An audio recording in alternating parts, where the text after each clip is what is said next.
നമസ്കാരം എല്ലാ പ്രിയ സുഹൃത്തുക്കൾക്കും. നമ്മളൊരു സിംഹത്തെ പോലെ ജീവിച്ചില്ലെങ്കിൽ ഒരാടിനെ പോലെ നമ്മളെ മറ്റുള്ളവർ അറക്കും. അപ്പം നല്ലത് ഒരു സിംഹത്തെപ്പോലെ തലയെടുപ്പോടെ ജീവിക്കുക എന്നുള്ളത് തന്നെയാണ്, അല്ലേ? അന്തസ്സോടെ ആത്മാഭിമാനത്തോടെ ജീവിക്കുക. ഒരുത്തൻ്റെ മുമ്പിലും നമ്മൾ തലകുനിക്കേണ്ട കാര്യമില്ല. നമ്മൾ മനുഷ്യരാണല്ലേ, അതുകൊണ്ട് തന്നെ അഭിമാനത്തോടെ ആത്മാഭിമാനത്തോടെ നമ്മൾ ജീവിക്കണം. ഒന്നിനെ ആശ്രയിക്കരുത്. കഴിയുന്നത് ആരെയും ആശ്രയിക്കാതിരിക്കുക എന്നുള്ളത് വളരെ പ്രധാനമാണ്, അല്ലേ? മറ്റുള്ളവരെ ആശ്രയിക്കുമ്പോൾ അവരുടെ മുമ്പിൽ നമ്മളെ വില കുറയാണ്. എന്തിനതിൻ്റെ ആവശ്യം? നമ്മളെ വില കുറച്ച് ഇവിടെ ജീവിക്കേണ്ട കാര്യമില്ല. ജീവിതം ഒന്നേ ഉള്ളൂ, അല്ലേ? അതുകൊണ്ട് അഭിമാനത്തോടെ തലവർത്തം കൊണ്ട് ജീവിക്കുക. നമ്മൾ പലപ്പോഴും കൂട്ടത്തിൽ കൂടുമ്പോൾ നമ്മുടെ ചിന്താഗതികൾ പലപ്പോഴും അവരുടേതാവും.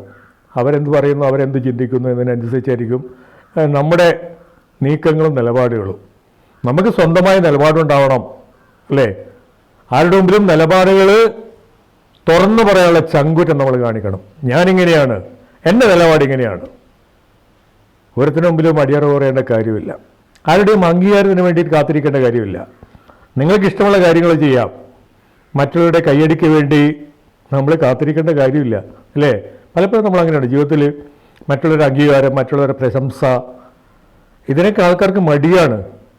നിങ്ങളെ പ്രശംസിക്കുന്ന വെച്ച് നിങ്ങൾ കാത്തിരിക്കേണ്ട ഒരു കാര്യമില്ല. നിങ്ങൾ ആരും എത്ര നന്നായാലും നിങ്ങളെ പ്രശംസിക്കാനോ നിങ്ങൾ അഭിനന്ദിക്കാനോ പോകുന്നില്ല. അപ്പം നിങ്ങൾ ആരുടെയും കയ്യടിക്ക് വേണ്ടി കാത്തിരിക്കാതിരിക്കുക. നിങ്ങൾ നിങ്ങളായിട്ട് ജീവിക്കുക എന്നുള്ളതാണ് പ്രധാനം. അഭിമാനത്തോടെ അന്തസ്സോടെ താഴത്തിരിഞ്ഞ് ജീവിക്കുക. ഒരുത്തനെ ആശ്രയിക്കാതിരിക്കുക, ഒരുത്തരുടെ മുമ്പിലും കൈനീട്ടാതിരിക്കുക. അഭിമാനത്തോടെ ജീവിക്കാൻ നമുക്ക് സാധിക്കണം, അല്ലേ? തലയെടുപ്പോടെ അങ്ങോട്ട് ജീവിക്കുക.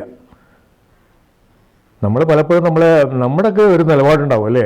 ആ നിലപാടുകൾ നമുക്ക് പറയാൻ സാധിക്കണം. ഞാനിങ്ങനെയാണ്, എൻ്റെ നിലപാട് ഇങ്ങനെയാണ്. മറ്റുള്ളവരൊക്കെ എതിർത്ത് എന്നിരിക്കും.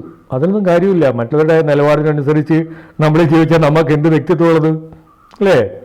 മറ്റുള്ളവരുടെ ഇഷ്ടത്തിനനുസരിച്ച് നമ്മൾ ജീവിക്കാൻ പാടില്ല. നമ്മളെ ഇഷ്ടവും താല്പര്യവും. അങ്ങനെയാണ് പലപ്പോഴും നമുക്ക് മാനസികമായിട്ട് ഡിപ്രഷനൊക്കെ ഉണ്ടാകുന്നത്. മറ്റുള്ളവർ എന്ത് പറയുന്നു, മറ്റുള്ളവർ എന്ത് ചെയ്യുന്നു, അതിനനുസരിച്ച് ഞാനും ചെയ്യുക. അവർ പറയും പോലെ ഞാൻ കേൾക്കുക. അവരുടെ ഒരു ആട്ടിൻകുട്ടിയായിട്ട് മാറാതിരിക്കുക എന്ന് ചുരുക്കം, അല്ലേ? ഒരാട്ടിൻകുട്ടിയെപ്പോലെ മറ്റുള്ളവർ നല്ലത് പറയണം, എന്നെ പറ്റി നല്ലത് പറയണം, നല്ലത് മാത്രമേ പറയാവൂ എന്ന് വിചാരിച്ച് ജീവിച്ചാൽ നിങ്ങളെ പറ്റി സത്യത്തിൽ ആരും നല്ലത് പറയില്ല.